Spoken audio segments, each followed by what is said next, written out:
ज्या काही आत्तापर्यंत मालिका झाल्या त्यातल्या 9 नायकांची लग्न लावली आहेत मी. मला गुरुजी नसले तरी मी कन्यादान करून लग्नाचा सोहळा शूट करू शकतो, इतकी त्याची सवय झाली असतं ना होती. की अरे बापरे आता ह्याच्याबरोबर जुळवून घ्यायचंय का, ह्याच्याबरोबर आता केमिस्ट्री करायची, कारण का नवरा बायको करताना केमिस्ट्री खूप महत्वाची असते आणि हे नवरा बायको वाटले पाहिजेत. हे पहिली जबाबदारी असते कलाकारांवर की हे वाटणं, लोकांना मेक बिलीव्ह करणं की अरे हा हे नवरा बायको वाटतात हा, आणि हो यार अशी जोडी असते एक. त्याच्यामुळे तसं बघायला गेलं तर एक उत्तम कंटेंट देण्यासाठी किंवा तो प्रेक्षकांपर्यंत पोहोचवण्यासाठी मुळात मार्गच कमी होते. आज जर आपण हा विचार केला तर आपण बघतोय की अगदी यूट्यूब चॅनल्सपासून ते सोशल मीडिया चॅनल्सपासून OTT प्लॅटफॉर्मपासून आज आपल्याकडे कमीत कमी 20 ते 25 वाहिन्या आहेत मराठी. मला एखाद्याचं वागणं नाही पटलं ना, मी त्या माणसाशी बोलत नाही किंवा त्याला सांगते मी ते, आणि ते सांगताना अरे बापरे मग माझं काम जाईल का वगैरे, मी म्हटलं ना मला हे थॉटच येत नाहीत. नमस्कार, मी निकिता मराठी मनोरंजन विश्वमध्ये तुमचं स्वागत करते. आणि सन मराठीवर तू अनोळखी तरी सोबती ही मालिका आता प्रेक्षकांच्या भेटीला येणार आहे, तेही नवीन वर्षात. सो आता त्या मालिकेतील गोड कलाकार माझ्यासोबत आहेत. सुरुवातीला तर कसे आहात? खूप कमाल. येस, नवीन वर्ष सुरू होते आणि नवीन वर्षातच पहिल्याच महिन्यात मालिका येते. किती एक्साइटमेंट आहे? खूप एक्साइटमेंट आहे. खरं तर नवीन वर्षात प्रत्येकाला असं असतं की यार 1 जानेवारी, म्हणजे माझं तरी असतं की 1 जानेला ना काम करायला मिळावं. एक अशी आपली एक काय म्हणतात अंधश्रद्धा म्हणा किंवा काय, की वर्षाच्या सुरुवातीला काम सुरू झालं ना की वर्षभर आपण काम करतो. सो आम्ही त्याच्या आधी सुरू केलंय, पण प्रेक्षकांच्या भेटीला आम्ही पहिल्याच आठवड्यात येतोय 5 जानेवारीला. त्यामुळे प्रचंड आनंद आहे. येस, काय सांगाल?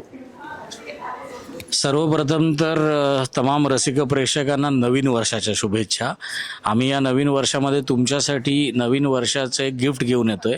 5 जानेवारीपासून सन मराठी या वाहिनीवरती आमची मालिका येते, तू अनोळखी तरी सोबती, आणि आम्ही प्रेक्षकांचं भरपूर मनोरंजन करणार आहोत. येस, तुमच्या भूमिकेबद्दल जाणून घ्यायला फार आवडेल.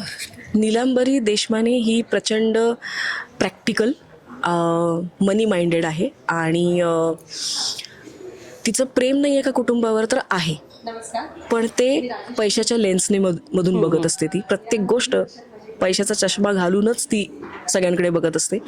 त्याचप्रमाणे ती वागत असते. ते वागणं कदाचित चुकीचं असू शकतं, अयोग्य असू शकतं, पण ती तशी आहे. ठरवून काही आता मला जाचच करायचं आहे, मला घालून पाडूनच बोलायचं आहे, मला भांडणच करायचं आहे असं नाही. तिला माहिती आहे की घर खर्च एवढ्या पैशांमध्ये चालत नाही, आणि कमावता कोण आहे तर माझा मुलगा. मग तू जरा जास्त मेहनत कर. आता ती मेहनत करताना त्याला त्रास होतोय का, तर हो, त्याच्याकडे माझं लक्षच नाहीये. माझं काय आहे, दिवसाअखेर तू एवढे पैसे कमवून आणायचे, कारण का मला घरातले खर्च भागवायचे.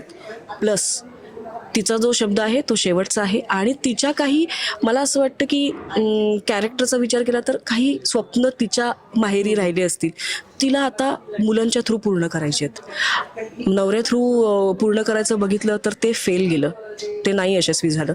मग आता कोण आहेत तर माझी कमवती मुलं आहेत, आणि त्यांच्या थ्रू मी माझी स्वप्न पूर्ण करणार. त्यामुळे अशी आहे नीलांबरी.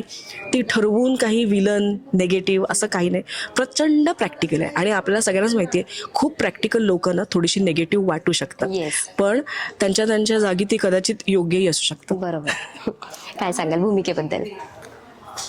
या मालिकेमध्ये मी साकारतोय ती राजेंद्र देशमाने ही भूमिका, आणि माझ्यासाठी अत्यंत चॅलेंजिंग भूमिका आहे, कारण आजवर मी अनेक मालिकांमध्ये खूप बोलत आलोय. या मालिकेत मी बोलत नाही आहे. म्हणजे मी का बोलत नाही हे प्रेक्षकांना हळूहळू कळेलच. म्हणजे मला बोलता येत नाही आहे या राजेंद्र देशमानेला असं नाही आहे, पण तो नाही बोलत आहे काही कारणांमुळे. पण तो पुढे जाऊन जेव्हा बोलेल त्यावेळेला या अख्ख्या मालिकेचं आपण जो म्हणतो की सगळं पारडं बदलेल. अशी खूप चॅलेंजिंग माझ्यासाठी असलेली भूमिका आहे. तुम्ही जसं म्हणालात की मगाशीच की मी हिरोच्या बाबांचा रोल करतोय, याच्या आधी आम्ही तुम्हाला मुलीचे वडील असंच बघत आलेलो आहे. हो बरोबर. आतापर्यंत जवळपास गेली 1 ते 12 वर्ष झाली असतील की मी कायम नायिकेच्या वडिलांच्या भूमिका करत आलेलो आहे, आणि पहिल्यांदाच मी नायकाच्या वडिलांची भूमिका करतोय, जे मला खूप वेगळं वाटतंय आणि करायला मला मजा येते. कारण नायिकेचा वडील करायचा म्हटल्यानंतर ते आपण म्हणतो ना यूज टू झालो होतो मी या गोष्टींना, की अक्षरशः मी असं डिरेक्टर्सना विचारायचो काय कंटेंट आहे सीनचा, अच्छा मुलीला समजवायचं आहे, ओके नका डायलॉग देऊ मी बोलतो. कारण ते इतकं माझ्यासाठी रेग्युलर झालं होतं. म्हणजे मी गमतीने म्हणतो सुद्धा की मी माझ्या ज्या काही आत्तापर्यंत मालिका झाल्या त्यातल्या 9 नायिकांची लग्न लावली आहेत मी. मला गुरुजी नसले तरी मी कन्यादान करून लग्नाचा सोहळा शूट करू शकतो, इतकी त्याची सवय झाली होती. पण पहिल्यांदाच मी नायकाच्या वडिलांची भूमिका करतोय आणि आपल्या या मालिकेचा जो नायक समीर म्हणजे अंबर गणपुले हा जो कलाकार आहे हा अप्रतिम कलाकार आहे आणि मला त्याच्याबरोबर काम करताना खूप मजा येते. आणि माझी सहकलाकार म्हणू शकत नाही, मालिकेमध्ये असलेली सहचारिणी म्हणजे हेमांगी माझी खूप जुनी मैत्रीण असल्यामुळे आमचं इक्वेशनच वेगळं आहे पहिल्यापासूनचं. आणि आमची खरोखर देशमाने फॅमिली ही पहिल्या अर्ध्या तासामध्ये भेट झाल्यानंतर जेव्हा आम्ही एकमेकांसाठी अनोळखी होतो, पहिल्या अर्ध्या तासामध्ये आम्ही कायमची सोबती झालोय. वा मस्तच. तसं तुम्ही म्हणालात की आमची जुनी ओळख आहे अशी, सो साधारण कधीपासून तुमची ओळख आहे आणि किती छान बॉन्ड आहे तुमचा?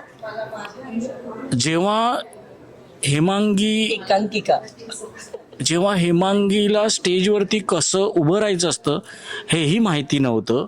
आणि जेव्हा मी एक प्रकाश योजनाकार आहे, गेली जवळपास 34 वर्ष मी थिएटरचं लाईटिंग करतोय, जेव्हा मला ह्या लाईटमध्ये हा पेपर लावायचा असतो का हे माहिती नव्हतं, तेव्हापासून आम्ही एकमेकांना ओळखतोय. म्हणजे आता इतकी सोबत झाली आहे खरं तर तसं बघायला गेलो तर.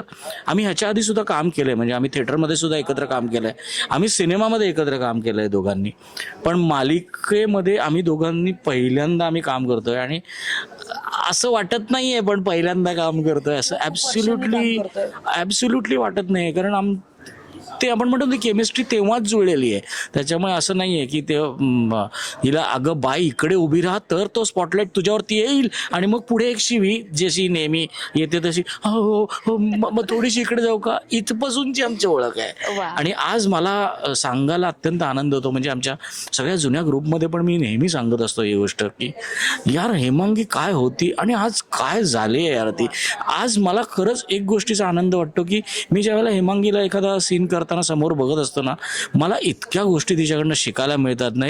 एक अभिनेता म्हणून म्हणतोय मी की मी एक टेक्निशियन म्हणून खूप काम केलंय, मी बिहाइंड द स्क्रीन खूप काम केलंय. म्हणजे मी पटकन हेमांगीला सांगेन हेमांगी ही रिॲक्शन बरोबर नव्हती तुझी, हे मी एका क्षणाला सांगू शकतो कारण मी दिग्दर्शन विभागात पण तितकंच भरपूर काम केलेलं आहे.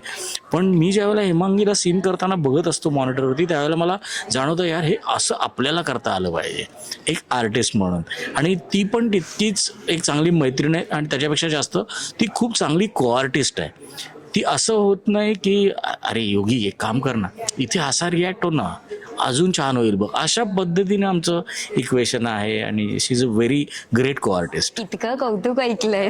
आणि खरं सांगू का, 20-22 वर्ष झाली ज्या पद्धतीने आम्ही आधी काम करत होतो, ह्या 20-22 वर्षात काहीच घडलं नाही असं वाटतं. वेगवेगळ्या पद्धतीने आम्ही ग्रो होत होतो पण जराही फरक नाहीये. मला असं झालं नाही की योगी आता काहीतरी वेगळा वागतो किंवा त्याच्या बाबतीत नाही हेमांगीला काय झालंय अशी काय ही, असं झालंच नाही.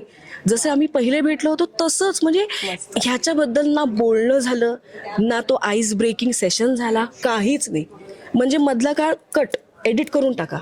2003-2002ला जे काही त्यांनी प्रकाश टाकला माझ्यावर तो अजूनही आहे. आणि माझंही असं झालं नाही की आता ह्याच्याबरोबर पुन्हा इतक्या वर्षांनी कसं काम करायचं हा थॉटच आला नाही. म्हणजे पहिल्यांदा जेव्हा समजलं की जोडी असणार आहे तेव्हा छान वाटलं. छान म्हणजे अर्ध काम तिथेच ना. नाहीतर असतं ना की अरे बापरे आता ह्याच्याबरोबर जुळवून घ्यायचंय का, ह्याच्याबरोबर आता केमिस्ट्री करायची, कारण नवरा बायको करताना केमिस्ट्री खूप महत्वाची असते आणि हे नवरा बायको वाटले पाहिजेत. हे पहिली जबाबदारी असते कलाकारांवर की हे वाटणं, लोकांना मेक बिलीव्ह करणं की अरे हा हे नवरा बायको वाटतात हा, आणि हो यार अशी जोडी असते. एक अयोग्य किंवा काय म्हणतात त्याला विजोड जोडी, हा अशी असते ती जोडी आहे पण नवरा बायको आहोत. त्यामुळे हे मधली काही वर्ष ना गायब झाली आमच्यातली आणि आम्ही परत त्याच स्टेजवर आहोत दोघं.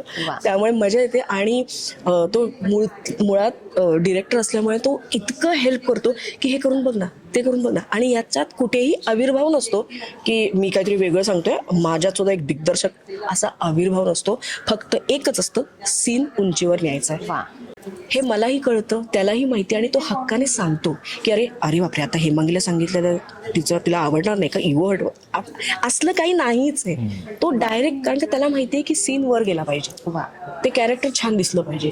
आणि कोणीही ना इथे मुळात ना, मला हे खूप आवडतंय, कोणी इन्सिक्युअर नाहीये. एकमेकांना जेव्हा हेल्प करतो ना, तेव्हा कुठेही आविर्भाव असतो की मला तुझ्यापेक्षा जरा जास्त कळतं, हा आविर्भावच नाहीये. नाही, हे अजून छान होईल का, हा जो असतो ना प्रत्येकाचा मोटिव्ह, तो खूप वर्क करतो आणि तो रिफ्लेक्ट होतोच होतो. येस, तुम्ही खरं तर खूप आधीपासून मालिका करताय ताई, तू तर वेबसिरीज सुद्धा केली आहे, चित्रपट सुद्धा केले तुम्ही. सो मला असा प्रश्न आहे की आत्ताची मालिका इंडस्ट्री आणि जुनी मालिका इंडस्ट्री किती फरक जाणवतोय? कारण मी जेव्हा लहान होती ना, तेव्हा सिरियल लागायच्या आधी ना सॉन्ग लागायचे, तेव्हा ना खूप जास्त छान वाटायचं. म्हणजे आता समजा गाणं जर स्किप झालं ना, शिट यार गाणं ऐकायचं राहिलं असं व्हायचं. सो आत्ता ना गाणी ऐकायला मिळत नाही, इव्हन पूर्वसूत्र दाखवायचे ना ते सुद्धा बंद झालंय. सो त्याच्याबद्दल तुमच्या दोघांचं मत काय आहे? मला असं वाटतं, जेवढं माझं ज्ञान आहे जेवढं मला कळतं, आधी ना चॅनल्स फार 1-2 होती, ठीक आहे, 2-3, फार फार तर 3 असतील. जेव्हा मी सुरुवात केली होती अल्फा मराठी होतं, मग ते झी मराठी झालं.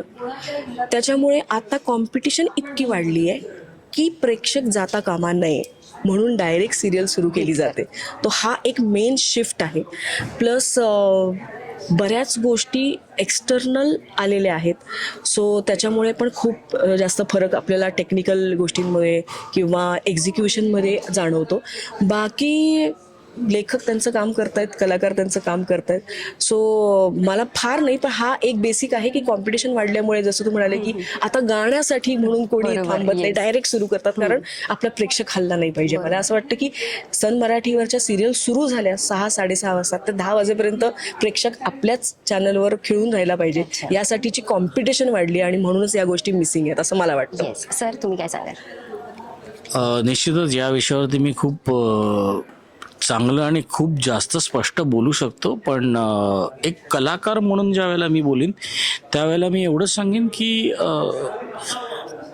जसा आत्ता तुम्ही जो मला प्रश्न विचारलात, आम्हाला जो प्रश्न विचारलात की पूर्वी, म्हणजे मी लहान असताना, म्हणजे साधारण 20-22 वर्षांपूर्वीची गोष्ट म्हणताय तुम्ही, तेव्हाचा आपला जगण्यातला स्पीड आणि आजचा आपला जगण्यातला स्पीड याच्यात जसा फरक पडलाय तसाच सगळ्या गोष्टींमध्ये पडत गेलाय. म्हणजे त्यावेळेला आम्हाला आठवतंय, मी आणि मंग्यानी TMTच्या बसमधनं प्रवास केलेला आहे, पण आज आम्ही आमच्या दोघांची कार घेऊन येतो देवाच्या कृपेने, किंवा आज मेट्रोसारखी गोष्ट आपल्याकडे आली आहे. आज आम्हाला पुण्याला किंवा दिल्लीला जायचं म्हटलं तर आम्ही ट्रेनची वाट बघत बसत नाही, आम्ही फ्लाईटनी जातो. हा जो आपल्या ऑटोमॅटिकली एक स्पीड आलेला आहे आपल्या आयुष्याला, हा स्पीड या स्पर्धात्मक युगामध्ये सुद्धा मेंटेन ठेवावा लागतोय. आणि त्याच्यामुळेच आपल्याला ते टायटल सॉन्गमध्ये, अरे बापरे, मग ते 1.5 मिनिटाचं टायटल सॉन्ग आहे का, मग त्या 1.5 मिनिटामध्ये एवढं सगळं फुटेज आपलं जाऊ शकेल. हे सगळी एक जी स्पर्धा सुरू झालेली आहे अनेक वाहिन्यांमध्ये. जसं आता मॅडमनी सांगितलं तसं की पूर्वी 3च वाहिन्या होत्या फक्त. म्हणजे ज्यावेळेला मी एका खूप मोठ्या वाहिनीमध्ये इन हाऊस डिरेक्टर म्हणून सुद्धा नोकरी केलेली आहे, त्याच्यामुळे मी तर अगदी खोलात जाऊन या गोष्टींबद्दल सांगू शकतो. पण त्यावेळेला अवघ्या 3 वाहिन्या होत्या. म्हणजे दूरदर्शन होती, त्याच्यानंतर अल्फा मराठी हे चॅनल होतं, आणि ETV मराठी, ही 3च चॅनल्स होती साधारणपणे 99-2000 सालापर्यंत. त्याच्यामुळे तसं बघायला गेलं तर एक उत्तम कंटेंट देण्यासाठी किंवा तो प्रेक्षकांपर्यंत पोहोचवण्यासाठी मुळात मार्गच कमी होते. आज जर आपण हा विचार केला तर आपण बघतोय की अगदी यूट्यूब चॅनल्स पासून ते सोशल मीडिया चॅनल्स पासून OTT प्लॅटफॉर्म पासून आज आपल्याकडे कमीत कमी 20 ते 25 वाहिन्या आहेत मराठी, की जिथून आपण प्रेक्षकांपर्यंत पोहोचू शकतो. मग अशा वेळेला प्रेक्षकांना जर घट्ट धरून ठेवायचं असेल एखाद्या वाहिनीला, एखाद्या कार्यक्रमाला, तर एक उत्तम कंटेंट तुम्ही पटकन द्या. त्याच्यामुळे जसं तुम्ही म्हणता की पूर्वसूत्र, म्हणजे जे आम्ही त्याला बंपर्स म्हणायचो आम्ही आमच्या भाषेमध्ये, की जे बंपर्स असायचे, की पूर्वसूत्र पण असायचं आणि नंतर आम्ही त्याला एंड बंपर पण म्हणायचो. म्हणजे पुढे काय होणार हेही आम्ही दाखवायचो, मध्ये ब्रेक बंपर्स असायचे. हे सगळे आता कालानुरूप हे सगळं उडून गेलंय आणि आता जीवन फास्ट झालं, तसं आम्ही सुद्धा आता पटकन लोकांपर्यंत पोचण्याची आम्ही पण त्या शर्यतीमध्ये खूप महत्व. पण जे असे जुने मालिका वगैरे बघायचे, जसं ताई तू म्हटलीस की पहिला 3च चॅनल होते, पण अजूनही त्या लोकांना कुठेतरी असं वाटतं की यार गाणं पाहिजे. म्हणजे स्पेशली मला विचारशील तर मला असंच वाटेल की यार गाणं पाहिजे. पण आता त्याची माध्यमं पण आहेत ना, म्हणजे हे गाणं आता सोशल मीडियावर पण मी टाकू शकते आणि लोक त्याचा आस्वाद घेऊ शकतात. त्यामुळे पण TV इंडस्ट्रीमध्ये भयंकर कॉम्पिटिशन वाढलेली आहे आणि प्रत्येक जण इथे बिझनेस करायला आलेला आहे. ताई, तू मराठी आणि हिंदीमध्ये सुद्धा काम केलंय, सो तुला कोणत्या माध्यमात जास्त मज्जा आली आहे करताना? मी खरं सांगू का, मला माध्यम भाषा याचा काहीच फरक पडत नाही, कारण मी माझं काम करत असते. त्यामुळे अरे अच्छा, हिंदीमध्ये आता असं का, मराठीमध्ये असं का, असा फरक मला जास्त काही जाणवत नाही. सो आणि मी ह्याचा विचारच मुळात ना त्या विचारांकडे मी जातच नाही की आता हे हिंदी आहे, आता हे मराठी आहे. चांगलं आहे, अच्छा ह्याची भाषा फक्त मराठी आहे का, ह्याची भाषा फक्त हिंदी आहे का, एवढंच माझ्या डोक्यात येतं. वा.